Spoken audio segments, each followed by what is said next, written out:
කොහොමද යාළුවනේ help guide YouTube channel එකට ඔබව සාදරයෙන් පිළිගන්නවා.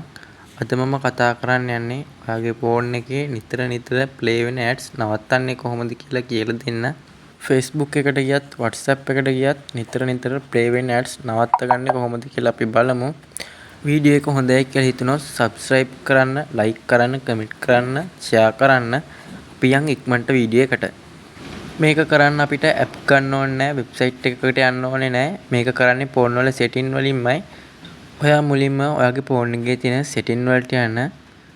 setting වල ගියාම more connection කියලා option එකක් ඇති. ඒක touch කරන්න.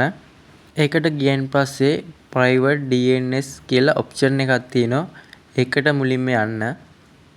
ඒකට මුලින්ම ගියන් පස්සේ අපිට මේ වගේ තුනක් බලා ගන්න පුළුවන්.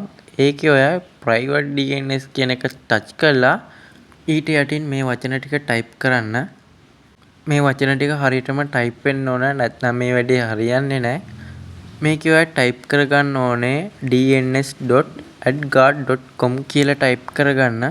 ඊට පස්සේ save දෙන්න. ඔයාට මෙච්චරයි කරගන්න තියෙන්නේ. නිතර phone එකේ play වෙන ads මේකෙන් නවත්ත ගන්න පුළුවන්. හරි, අපි අද කතා කරේ නිතර play වෙන ads නවත්ත ගන්න කොහොමද කියලා. ඔයාට මේ වීඩියෝ එක හොඳයි කියලා හිතුණා නම් subscribe කරන්න, like කරන්න, comment කරන්න, share කරන්න, නොදන්න අයටත් දැනගන්න. ඒ වගේම තමයි ඔයාටත් මේ වගේ පොඩි ප්‍රශ්න ආවොත් මගේ WhatsApp නම්බරේ description එකේ මම දාලා තියන්නම්. ඔයාට ඇවිත් ඒකට message එකක් දාන්න. මම පුළුවන් විදිහට ඔයාට උදව් කරන්න බලන්න. අපි එහෙනම් තවත් දවසක අලුත් වීඩියෝ එකකින් හමු වෙමු. ඔබට සුබ දවසක්.